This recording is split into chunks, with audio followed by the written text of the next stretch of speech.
Bonjour à tous. Aujourd'hui, petite vidéo rapide. On a su une Citroën C4 de 2013, le phase 2, hein, bien sûr. Et donc, on est face à un problème là aujourd'hui qu'on va tenter de résoudre. Donc, c'est un problème de direction assistée. Donc au tableau de bord, voilà, la direction elle est dure. Vous pouvez plus en faire et puis voilà. Et puis, soit sur certains cas, vous pouvez avoir des risques de colmatage FAP. Et voilà, c'est cette interface-là. Voilà, c'est ce modèle-là. Donc, vous pouvez avoir des risques de colmatage FAP ou de défauts moteurs qui se présentent. Donc, on va essayer de résoudre le problème aujourd'hui. Donc, ce qu'il faut savoir, tout ce qui concerne l'intérieur d'un véhicule, les ampoules, tout ce qui est confort, les fusibles vont être à l'intérieur du véhicule. Donc voilà. S'il y a une ampoule de grille à l'intérieur, les fusibles vont être là. S'il y a la portière qui ne marche pas ou la commande de l'air vide qui ne marche pas, les commandes vont être là en général. Voilà. Donc maintenant, tout ce qui va concerner la partie moteur, ça va être dans le compartiment moteur. Donc là, voilà, il n'y a plus de direction assistée. Et voilà. Donc la personne a fait changer la pompe de direction assistée qui est là. Hein. Elle est là. Si vous voulez la voir en détail, voilà. Comme ça. Et son emplacement il est juste là. Voilà, juste là, le petit bouton noir là, il est là. Et donc pour le démonter, c'est pas compliqué. Vous enlevez juste le phare, la roue avant droite. Et puis vous avez accès pour, bien sûr, si vous n'avez pas le cache, si vous avez le cache moteur en bas, vous l'enlevez. Et puis vous avez accès facilement. Voilà. Et donc les connecteurs, c'est des connecteurs qui sont comme ça. Voilà. Vous avez des connecteurs comme ça, juste, voilà, juste derrière. Il y a un qui vient là. Et puis celui-là, la grosse prise vient comme ça. Donc voilà, elle est verrouillée juste avec celle-là. Donc voilà, quand vous êtes en face de ce genre de problème, donc commencez pas déjà à changer les pièces parce que sans savoir, sans aller chercher réellement d'où vient le problème quoi. Donc il n'y a pas de direction assistée. Ok. Est-ce que c'est la pompe qui marche plus? Est-ce que c'est un défaut électrique? Bon, en général, ça te le dit à l'OBD, à l'ordinateur de bord. Donc, défaut électrique, pas de direction assistée, voilà. Donc, la première des choses à faire, on prend une pince multimètre, on enlève déjà ces prises-là, qui viennent directement sur la pompe électrique, de direction assistée, voilà. Donc, on teste pour voir s'il y a du jus qui arrive, s'il y a du courant qui arrive. Donc, déjà, et voilà, on peut dire qu'en général, le défaut, il ne vient pas de la pompe. Voilà. S'il y a du jus qui arrive, soit le courant elle arrive et puis la pompe elle est HS et la pompe elle est intégrée avec ce calculateur. Donc le calculateur il est là. Donc c'est voilà.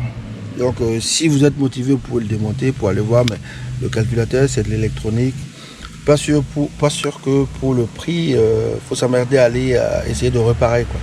Voilà, ça coûte pas hyper cher pour le changer directement. Donc si le défaut vient de la pompe, il y a du jus qui arrive, vous ne l'entendez pas tourner, sûrement le défaut vient de la pompe. Donc s'il y a du jus qui arrive, éventuellement, peut-être elle n'est pas commandée la pompe aussi, voilà, parce que voilà. Donc là, le défaut ne venait pas de la pompe. Donc ici on arrive là. Si vous avez plein de boîtiers, vous avez plein de fusibles, donc le BSM qui est là, avec les gros fusibles de protection. Donc qu'est-ce qu'on fait? On prend son multimètre. On se met en position de continuité, en position home. Donc on met ces deux pointes de touche là pour voir si ce fusible là n'est pas pété quoi. Voilà, c'est qu'on continue comme ça. Si tout ça c'est bon, donc on cherche pas loin. Voilà. Et éventuellement, vous avez souvent aussi des faux contacts ici. Voilà. Ça peut être un problème de masse. Donc voilà, vous pouvez les enlever, vous grattez et puis vous essayez de voir si ça résout le problème. Déjà, ça vous coûte rien du tout. On le demande, on check, on regarde si le problème ne vient pas de là. Si ça ne vient pas d'un fusible qui soit pété quelque part par là. Donc si le problème ne vient pas de là, donc le problème peut venir du BSM. Voilà. Pourquoi le BSM? Parce que aussi, voilà, il y a plein de fusibles qui sont là. Et dans ce cas-ci, le problème vient de ce BSM. Parce que vu la gueule, vu l'état des fusibles, et puis je l'ai démonté pour voir, il y a des pattes, je pense qu'ils sont rouillés, mais c'est pas possible. Donc le problème vient éventuellement de là. Donc vous avez des possibilités soit de le changer et directement, ça prend moins de temps à faire. Ou soit vous enlevez tous les fusibles, vous prenez une photo, l'emplacement des fusibles, vous enlevez tous les fusibles, vous nettoyez les fusibles un par un, après voilà, vous nettoyez en contact là-dedans. Et puis voilà, vous remettez, vous réessayez. Si ça marche, tant mieux. Si ça marche pas, ça veut dire que c'est pas récupérable. Parce que si vous essayez d'ouvrir, parce que c'est moulé là à l'intérieur, donc ça sert à rien de vous fatiguer pour ça. Pour le prix aussi, c'est pas hyper cher. Voilà. Donc moi j'ai opté pour la deuxième solution. Voilà. Donc j'ai acheté un deuxième que je vais le remettre à la place. En dessous. Et vous avez juste besoin d'un petit tournevis pour appuyer sur les zéros là pour les retirer. Donc ils sont comme ça. Donc là je les verrouille. Quand ils sont verrouillés, clac, ils sont comme ça pour les enlever. Même souvent avec le doigt ça arrive. Hein. Talique, tac, tac, voilà, vous les enlevez. Et puis les couleurs, souvent vous ne pouvez pas vous tromper. Il n'y a pas grand chose. Hein. Et donc vous enlevez là. Vous avez une vis de 13 ici. Vous tirez, tac, il sort. Et puis après vous enlevez là voilà. Et puis pour remettre, c'est pareil, c'est la même chose. Je remets celui-là. Ensuite le marron.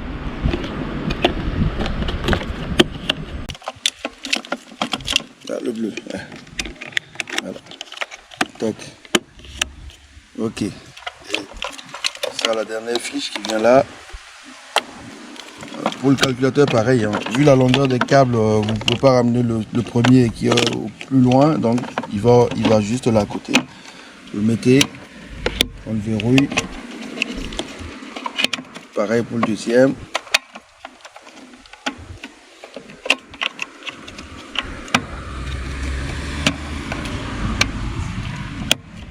Troisième.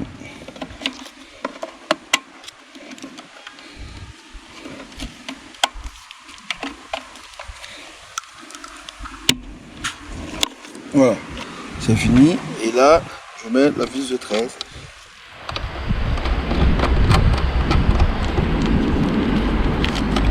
Je mets la vis de 13. Et puis l'autre, il est là, hein, le défaillant, il est là. Je remets, voilà, batterie. Tac. Puis là, on va le faire l'essai.